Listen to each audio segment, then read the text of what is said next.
I'm Wes Anderson, formerly known as Rockwell Anderson. And I'm Mel, formerly known as Mischievous Mel. And for over a decade, Wes and I traveled over 20 states in 2 foreign countries, photographing over 1,300 bands and interviewing over 400 of them. Our traveling rock and roll life came to an end in late 2019 when Mel and I became born-again Christians.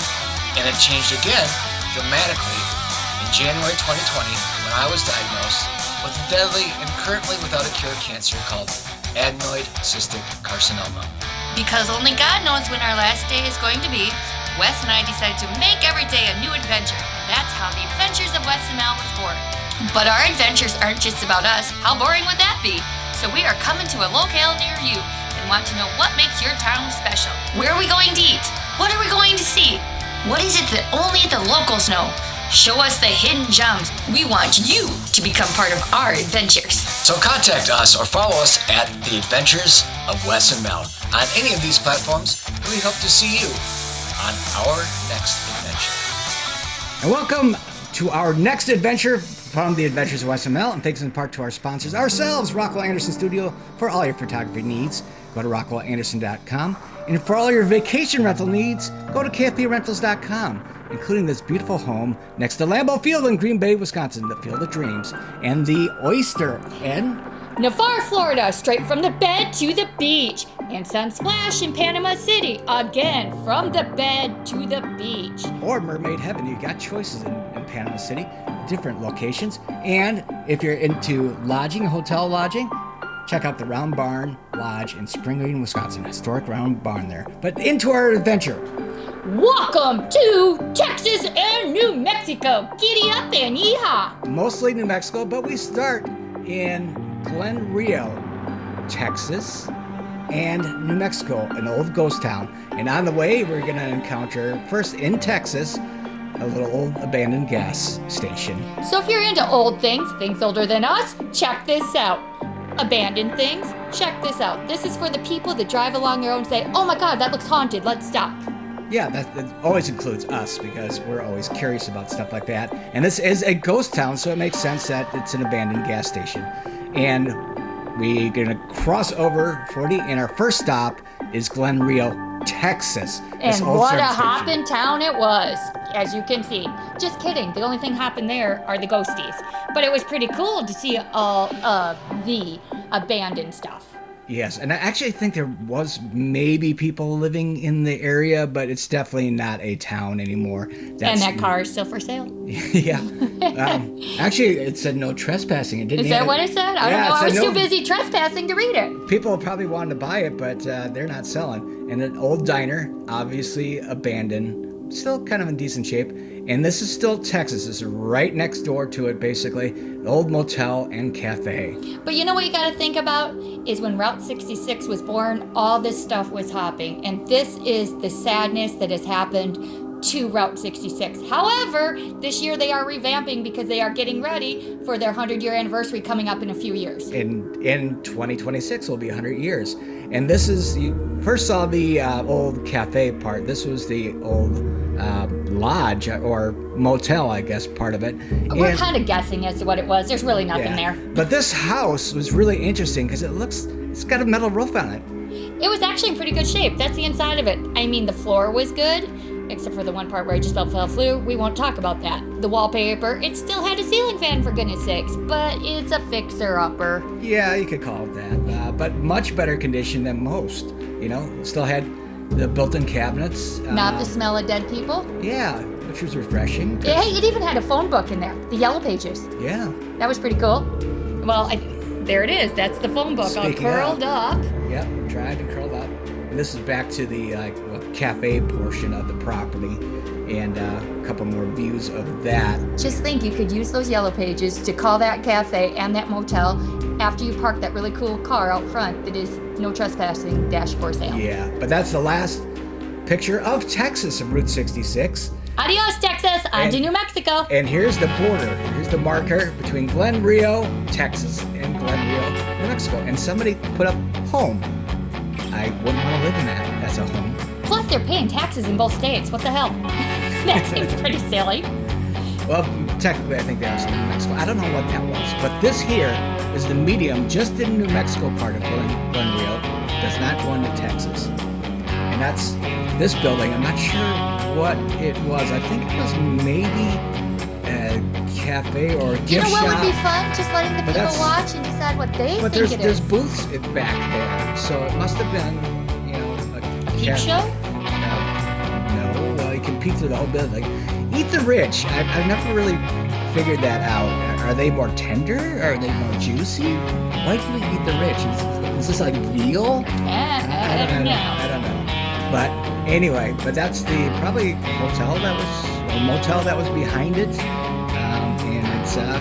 it's a see-through experience. To be fair, on your They left more furniture than the other place. They did. But to be fair, on your Eat the Rich question, I would ask anybody out there that's a people eater, please comment and let us know. Also, tell me you don't eat clowns because they taste funny. I mean, I would laugh. But that is the last part of Glenrio by the marketer, of course. And now we're back around Texas on the Interstate 40 and heading into New Mexico, where our first stop. Well, it's coming up. Well, just wait. Stop for a second. You said getting back onto the freeway. This is what killed Route 66. Interstate 40. Yep. I mean, the little At least side this back section. roads. I mean, really, Route 66 was the highway of America until all of the interstates came in, and we were driving on what killed some of the most historic Americana out there. Right. It is truly sad. But now, as I previously stated, we are coming into Russell's Truck Stop Travel Plaza. Oh, anything you want to know about hot rods, the 60s, Americana culture, the 50s. The man that works here is an elderly gentleman. He volunteers. I think his name is Flint. I forgot. We would have interviewed him, but it's not the type of guy that you just put a camera in front of. But he talked for hours to us. Yes. He really did. And he told us the history of the area, the history of the people there. His family had great, rich history there. And he was really excited because as much historic antique cars that he owned, the owner of Russell's owned more. And his deal was, I will volunteer for you if I get to drive the cars. Was it 2 or 3 days a week he volunteered? To drive the cars because they switched the cars in and out. The owner has over 70 classic cars. This gentleman has drove 68 of them. Yes, and that's part of the deal. He's an older gentleman, around 81 or 82 years old, and he was a fountain of knowledge because his family, going through generations, were from that area, so he really knew the lay of the land, how it really was back in the day, and what it is currently now. And Russell's we have been to before. We've actually got a magnet from Russell's before. So this wasn't our first time. Unlike Glenrio, Texas, and New Mexico, we didn't know that existed until we did some research and asked a local about Glenrio, Texas, and New Mexico.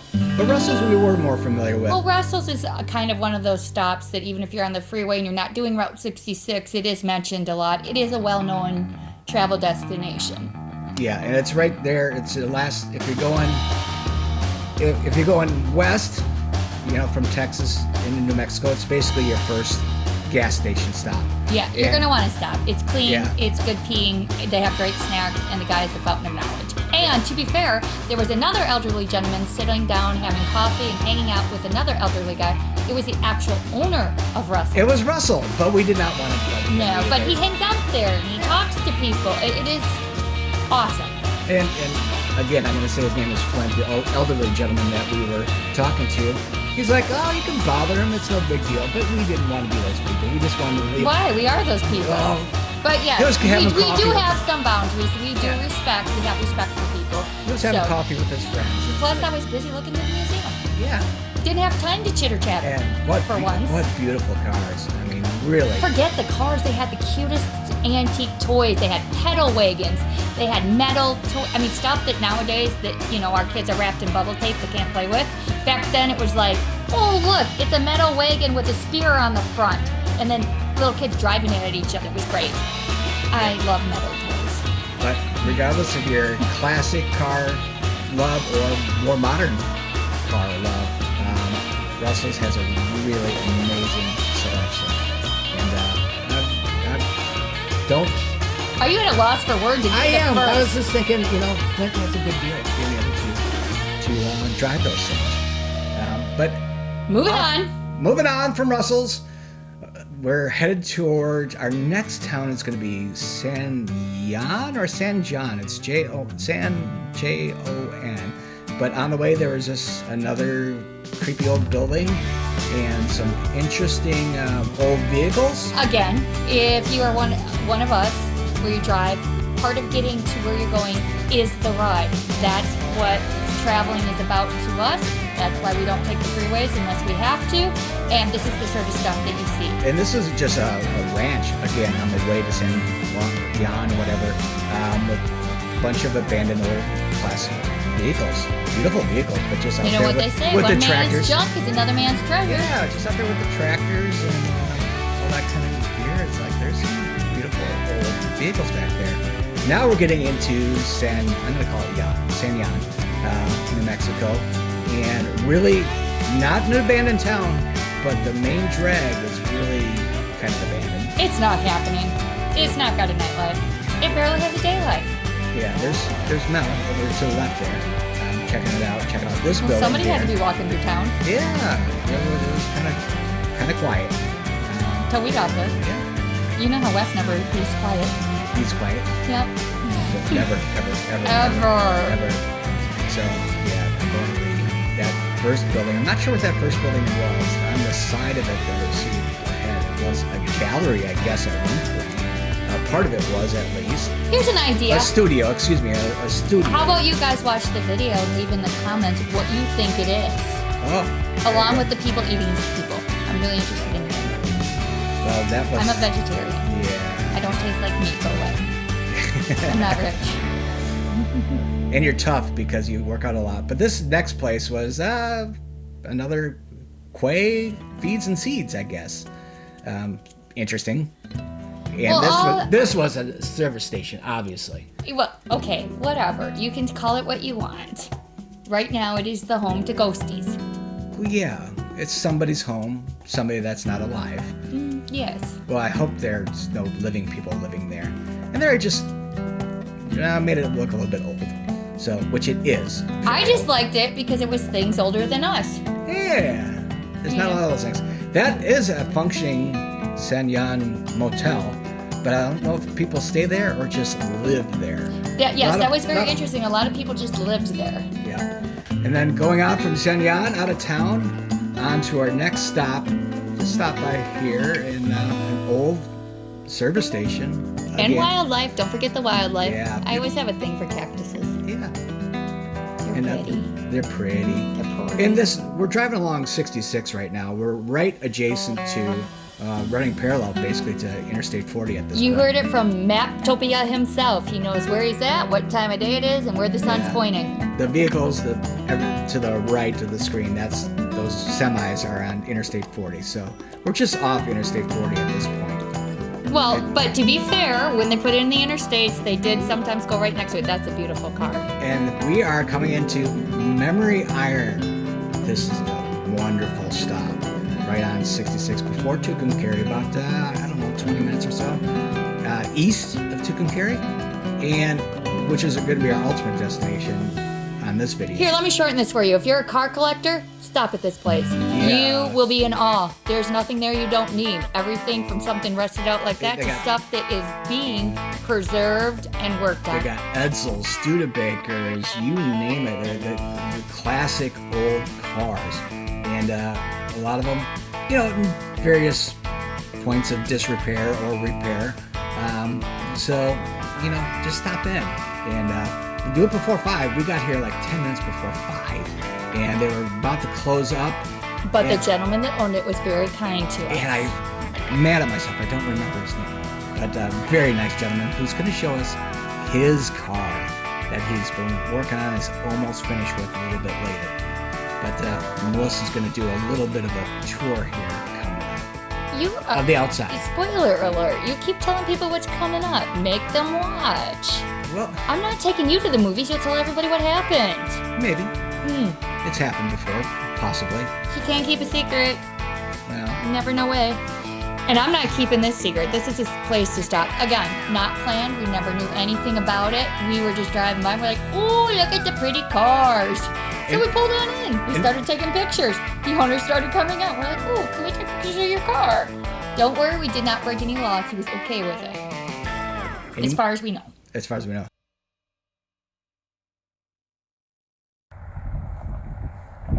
So we are at you can actually buy these junkyard, make an offer. So if you know anybody who can fix up old real cars, this is the place to come. Amazing. I'm kind of partial to this one. I love them. Absolutely love them. Have a great day. And now to the special part. The owner, who I forget his name, shows us his Chevy Bel Air. Oh, what a gorgeous car this is. And he took us especially into his garage. Him and his wife have been doing this by themselves, restoring it for fun as a hobby together. And when you see the talent of his wife, I will point out what she has done. It was just absolutely, I mean, that's the same color as my refrigerator. That's my dream car right there. And that is the special spot where he quizzed us. Where's the gas tank? We did not know. 5 minutes later, 6 minutes later, finally he's like, the backlight. And here's another Bel Air out in the yard with the same gas tank. We had no idea. And that's me. Melissa took this of me and the owner. And this is a little trick you can do with a tape measure. I'm not sure the length of the tape measure, but basically you fold it together and you can match up the year you were born and the age that you are. That was basically the gist of it. Yeah, it's pretty cool. And but we already forgot the magic trick, so you know. Yeah, I'm sure you can figure it out. But yep, now we're on our way. Moving on down the road. Or Moving something. on down, moving on down. Yeah. Oh, and just to let you know, this guy really was like that. Again, the whole trip was filled with weather. We kind of went at a wrong weather time. Yeah, but made for some great photos. Yeah, that was because now we're just after 5 o'clock, and this is in March, so it's getting darker a little bit earlier. But you see the plateau in the distance there? That is Tucumcari. That's our destination. You always know you're coming up on Tucumcari when you see that plateau. And now we're at our first stop at the Route 66 Motel. Historic Route 66 Motel. What was special about this? There's a lot of airplanes around it, so I'm wondering if back in the day there was like nothing, sort of like now, but before Route 66 was there and planes just kind of came in and then the town built up and they're like, crap, we can't get out of here, there's no way. So they just left their planes parked. We didn't ask the owners, we didn't find the owners. It is an operating. We didn't find people. What are you talking about? This is a functioning, operating, very nice looking hotel, actually, motel.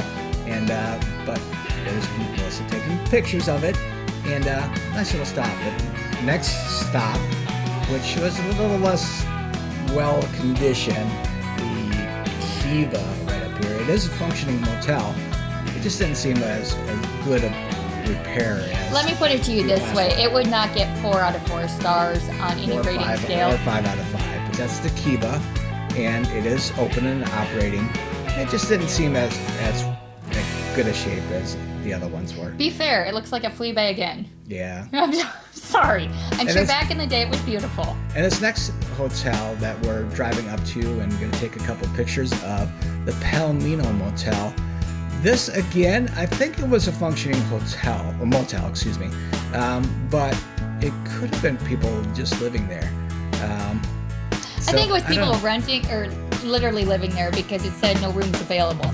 Yeah. So no vacancy, and yeah, I couldn't see a lot of people lined weird. up to stay there. Yeah, which seemed kind of weird for this time of year for no vacancy.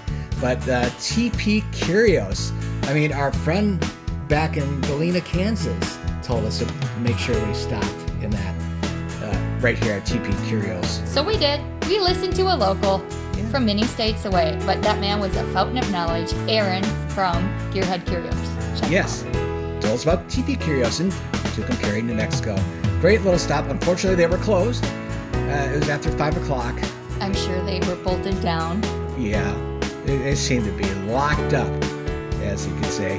And the next stop, though, is really what most people know anything about Tucumcari or Route 66 are fans of. And I gotta say, we are gonna stop and stay here in the future. We did not on this trip, but after seeing it and checking it out and talking to the owners. We are going to be spending at least a night or two there in the future. That is the Blue Swallow Motel, and what a sight it is. And you can see, you can park your hot rod. Your hot rod next to your room. So you can get it covered, you can baby it, and man, what a beautiful hotel. But you talked to the owners for a while. How was that? They were absolutely amazing. They were so proud of Route 66, and not only themselves, but the other businesses. They made sure to share the wealth and say, stop at so-and-so, stop at so-and-so's, go here, go there. And they were very excited to know that they were participating in gearing up for the 100th birthday of Route 66. But what they do while we were there, a group of motorcyclers came in and they actually gave them tours of the rooms in the building. This is inside the lobby, that refrigerator with the magnets. Cool thing about the magnets, we're like, oh, what can we buy? And they're like, well, we like magnets. And they said, we have some magnets. And they made a point of saying, we just have the Blue Swallow Motel magnets because we work with other Route 66 stops and try not to duplicate their magnets. So we just keep it to our own. But that was a little tour of and fun time the to Blue go Swallow. because the neon would start to light up. Yeah. So there's a lot of these signs that during the time that we went, a lot of stuff was shut down, a lot of signs were in disrepair, but everybody is getting together all across Route 66. That means the whole route from beginning to end, and they're starting to fix the neon. Yeah. So we kind of missed out on that, but amen. That means when you guys go sliding down these roads, you're going to see the neon that we just took pictures of the signs. You get to see it glitter. I'm jealous and I'm getting shivers. That last motel that we stopped by was Safari Motel. And now we headed downtown, a little bit, and now we're just exiting Tucumcari. And so, Adios, amigos. adios until the next time. Thanks again to our sponsors, KFBRentals.com, who also own the Round Barn Lodge in Spring Green, Wisconsin, and Field of Dreams in Green Bay, Wisconsin, right next to Lambeau Field. You can see the scoreboard from the toilet. That's kind of cool, and a beautiful spot, and other locations around the country, mostly Florida and Wisconsin. But thanks again for watching The Adventures of Wes and Mel, classic motels, cars, Abandoned buildings and things older than us. Thanks again. Check us out next time. Make every day a new adventure!